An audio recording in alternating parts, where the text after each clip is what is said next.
क्या हम अपने लिए जीते हैं कभी? हम सोचते हैं हम अपने लिए जीवन जी रहे हैं, पर हम अपने अंदर हजारों जीवन जीते हैं। हम अपने बच्चों का, पत्नी का, पति का, मित्रों का, रिश्तेदारों का, शत्रुओं का, प्रेमी प्रेमिका का, माता पिता का, यहाँ तक कि अपने आस पड़ोस का, जहां हम काम करते हैं, उन सब का जीवन हम जीते हैं। और जब इतने सारे जीवन हम अपने मन में लेकर घूमते हैं, तब हम कहते हैं कि हमें शांति नहीं मिल रही।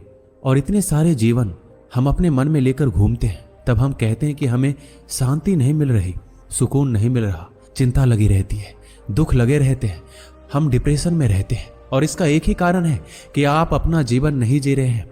आपने पता नहीं किन किन का जीवन अपने सर पर उठा रखा है। जिस दिन आप अकेले होने का साहस जुटा लेंगे और अपने जीवन को जिएंगे, तब आप कहेंगे बड़ी शांति है, बहुत सुकून है, हर तरफ आनंद और सुख है।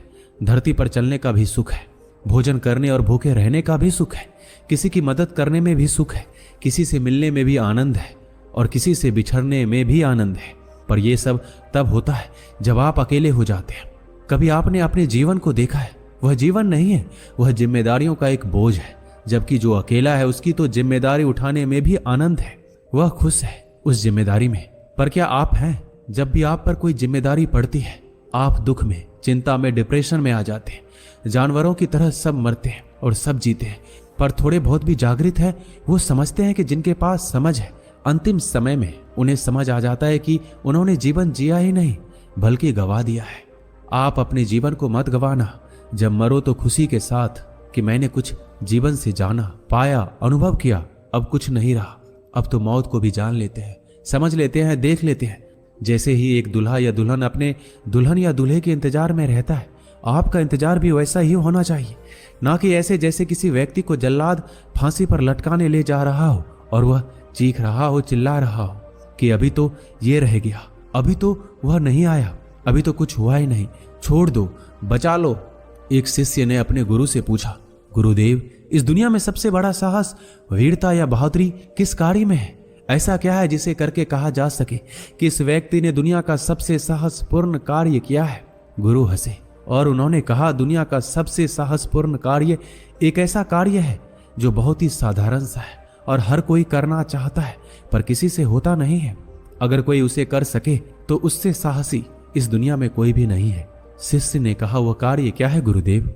क्या दुनिया को जीतना या अपना बलिदान देना या अपनी संपत्ति दान में देना या अपनी जान किसी के लिए निछावर कर देना? इनमें से कौन सा कार्य है जो दुनिया का सबसे साहसपूर्ण कार्य है? गुरु ने कहा, बस एक ही कार्य है और वो है अकेले हो जाना।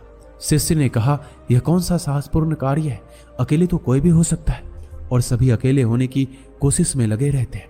यहाँ जिसे देखो सब एक दूसरे से भाग रहे हैं। कोई किसी से नफरत करता है तो कोई किसी को छोड़ देना चाहता है। किसी से बात करो तो पता चलता है कि वह कितना अकेला है।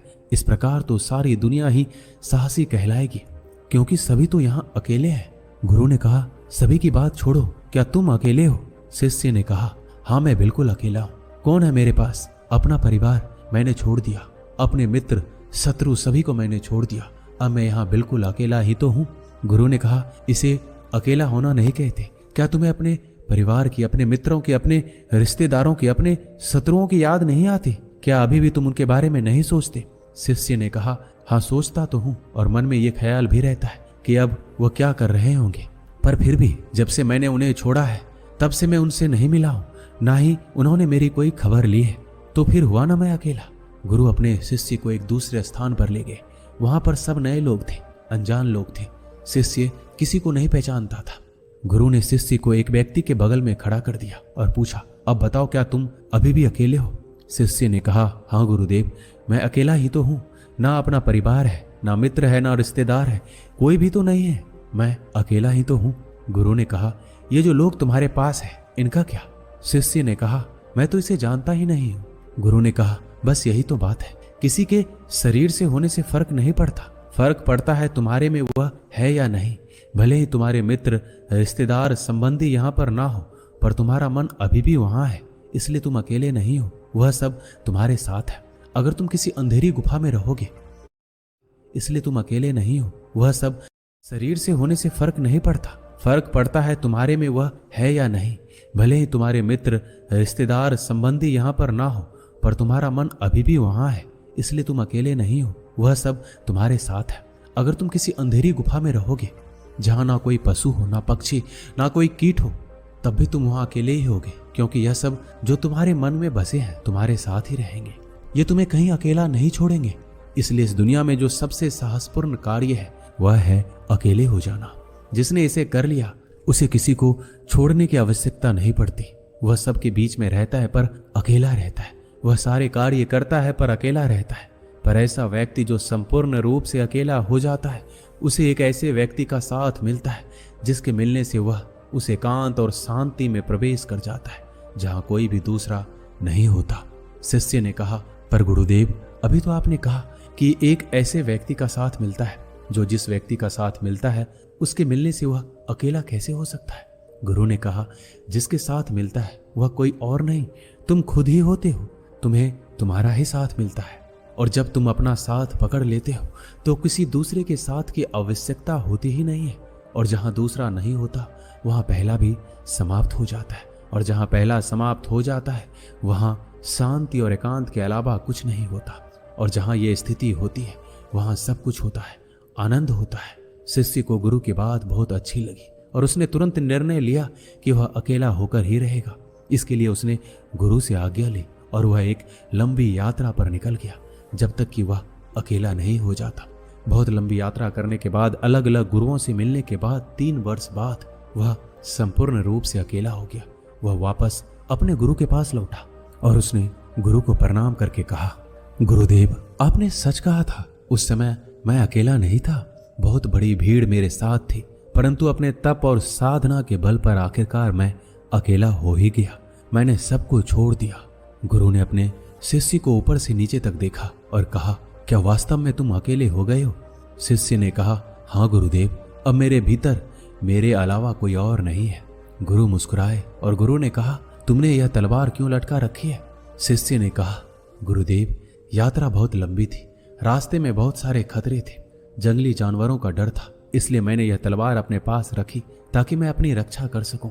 गुरु ने कहा, पुत्र, तुम चूक गए। ऐसे ही हम सब चूक जाते हैं। तुम अकेले नहीं हो, तुम्हारा तलवार तुम्हारे साथ है, और इसका मतलब यह है कि तुम्हारे भीतर एक कायर छुपा हुआ है जिसे तलवार की आवश्यकता है, और तुम इसे तलवार मत समझना। यह है तुम्हारा डर, और तुम्हारे भीतर के डर के अलावा तुम्हारे भीतर बहुत कुछ है। जब तक वह सब नहीं जाता तुम अकेले हो ही नहीं सकते।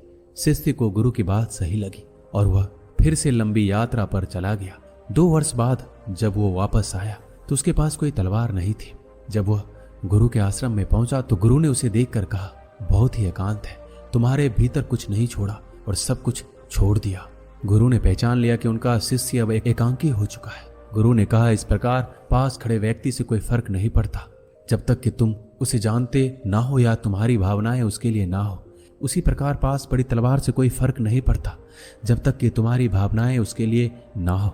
शिष्य बिल्कुल अकेला हो चुका था और उस एकांत में, उस अकेलेपन में जो उसने पाया वह कोई ही पाता है, नहीं तो सब ऐसे ही चले जाते हैं। दोस्तों, इस वीडियो में बस इतना ही।